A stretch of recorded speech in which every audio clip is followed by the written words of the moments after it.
So what we're doing here, we came up with a resultant of this force system, now I'd call it. So what we had there was the 480 and the 210.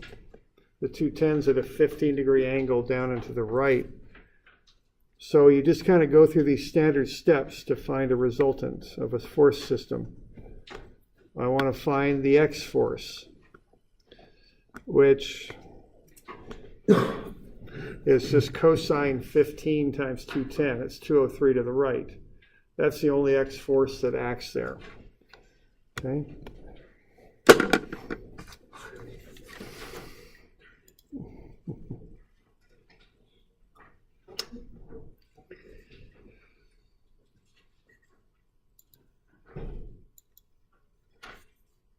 Let's try that again.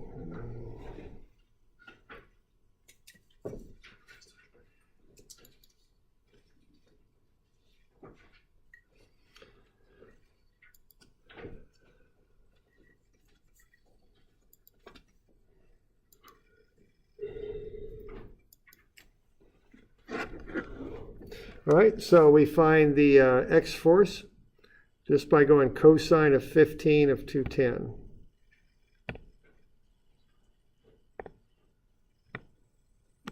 So 3 to the right. So that would be coming right about there.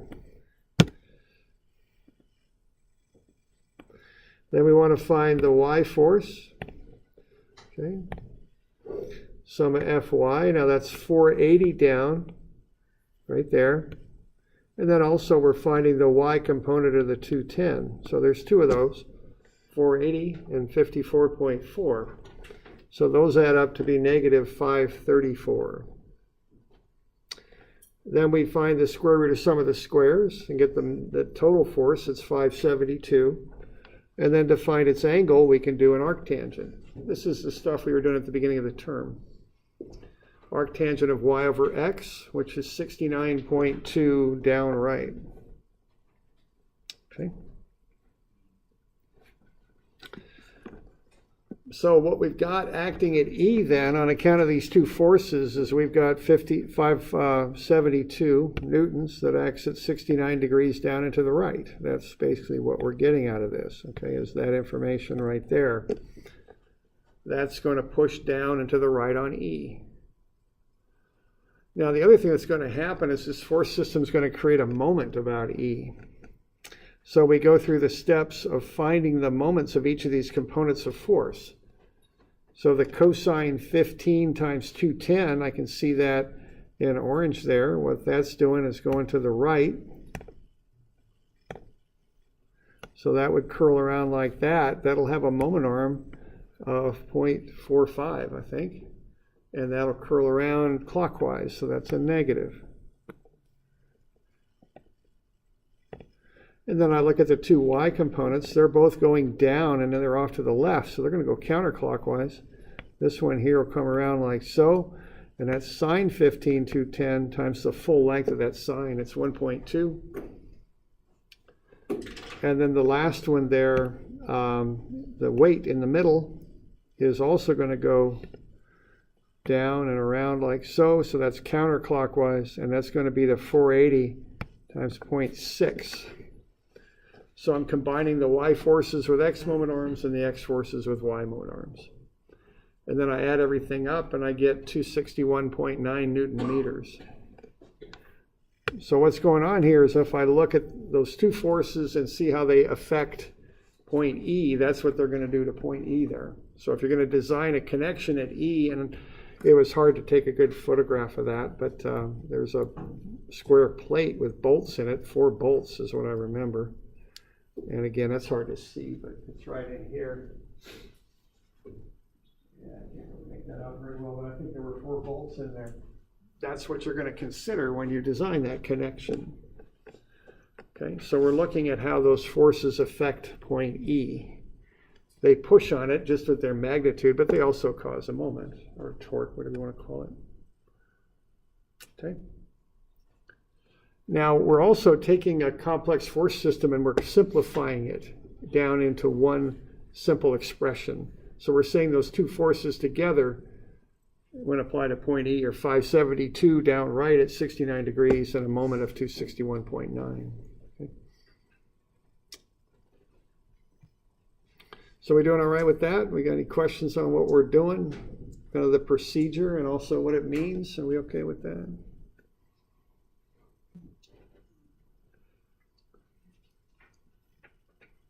All right.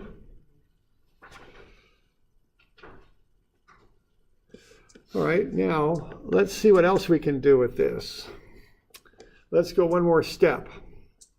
And I'm trying to make this as realistic as possible. And it's going to be hard to do on this last step, but I'm going to put a couple up there on the upper right-hand corner. I'm going to add that. Okay, so let's see what that would mean. Now on the next page, I think what I did, just because I know this is a lot of writing stuff out, I put everything I had on the previous example on there. So that's all there ready to go. But we have to change that a little bit because of the couple. So for starters, if we want to make a realistic example of that, we've got a weight and a wind force. Maybe we've got a bolt up there that's frozen and we've got a person up there with a wrench on it. A T-bar wrench, actually, I'm afraid, just to really make it complicated. Turning the wrench and applying a couple up there and the bolt's frozen. I don't know, that's a little silly, but that's about the best I got for a realistic way of applying that couple, okay? So they're adding that couple of 140, and I've handwritten the calculations from the previous problem. What would you add to them to finish them up if we apply the couple? What's going to change there?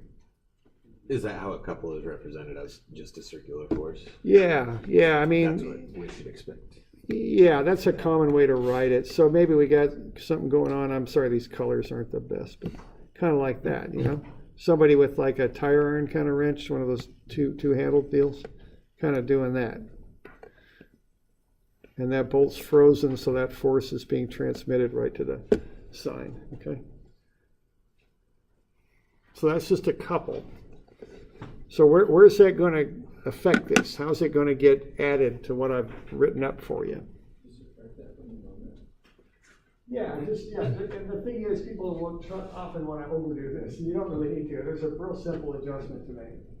And you consider the sign, and you just put it where it belongs. You don't add it where it doesn't belong. Okay? So there really isn't all that much to do. Everyone just take a minute and think what you do to this.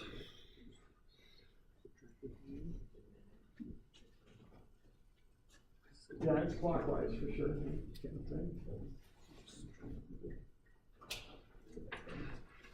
It's kind of the same as what you give away.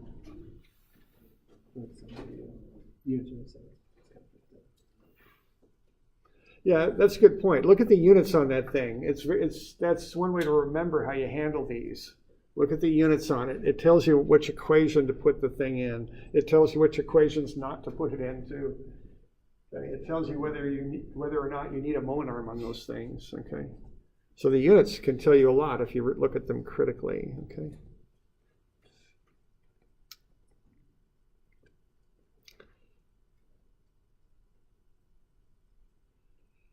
Okay.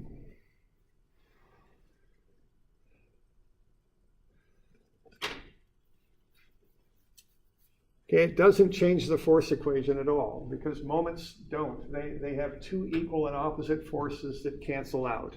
Notice the units are Newton meters, so they don't fit into a force equation. Where it goes is right here in the moment equation. And I didn't get that highlighting there, but that's negative 140 Newton meters. Okay, so that's where it gets added. Notice it is a Newton meter, so it fits right into the moment equation.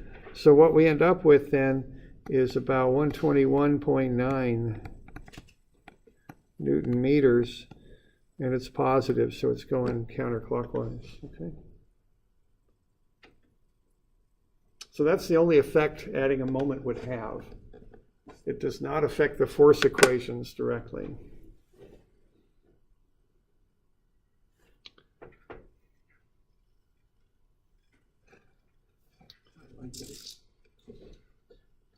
Doing all right with that?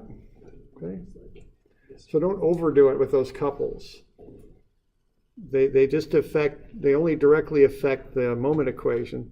And it doesn't matter where that couple's applied. It could be put anywhere on that sign. It would have the same effect on point E. It doesn't matter where it's shown. Okay? So what we've done here, we've taken that force couple system, as it's called, two forces in a couple, and looked and boiled it down to a very simple expression at E. That's how that force couple system affects point E right there. Now you can take it a step simpler if you want. I mean, this is the basic thing you can do to get that drawn. Yeah, question there? On your ME equation, the second one, you have a negative 91.3, and in the book it has it as a positive 91. Is it just missing a sign in the book? I'm not, oh, right there? Yeah. It looks like, yeah, that negative carries through. That would be negative, so there should be a negative out there. Maybe I dropped it, eh? Yeah, it just wasn't when I was like, that number doesn't add up to 1.9. All right, yeah, it looks like I dropped this negative sign right here in the book, in your packet, so just be aware of that right there. That should be negative out in front. Thanks. Okay.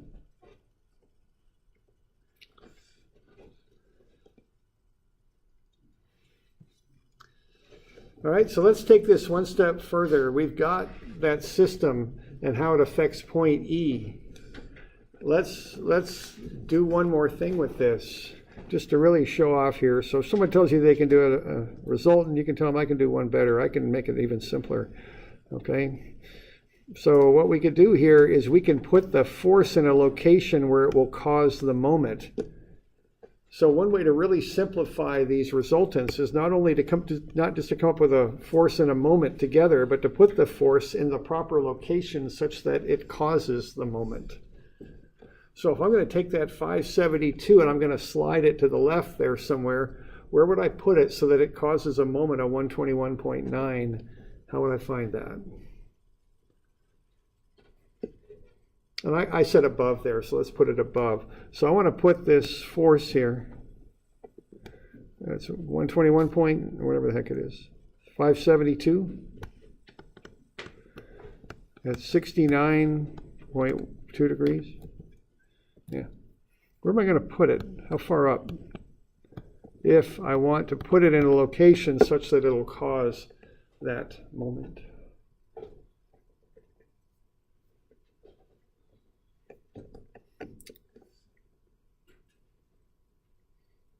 All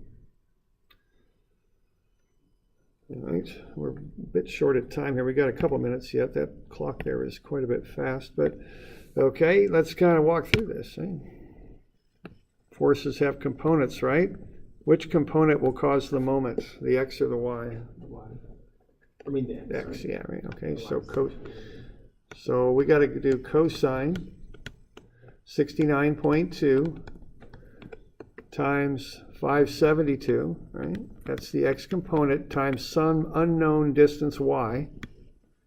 And what moment is that supposed to equal? Do I even have that going the right way? Or what Hang on here. Is that an old typo? Lord help me here. Let's see here. What do we got? Did I screw that up? Should that go down below? I want, what kind of moment do I want there? I want a counterclockwise moment, don't I? Yeah. Well, I've got it in the wrong spot. I'm sorry. I'm going to put it down here to do that. Sorry, my bad. 69.2, 572. Okay. And I want to find a Y distance now, such that it'll cause a moment of 121.9.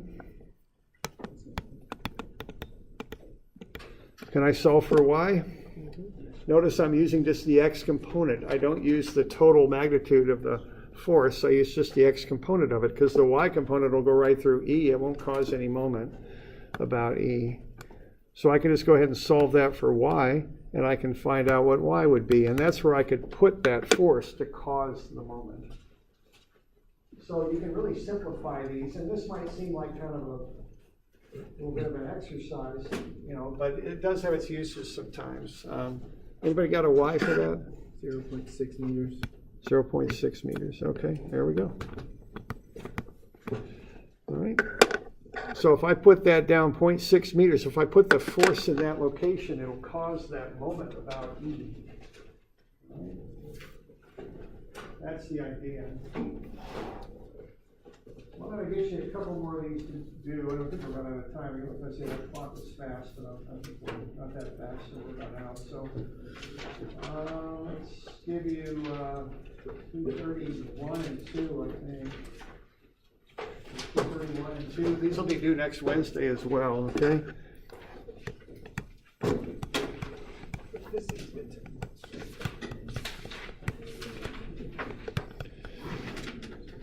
And that's the 24th, I think.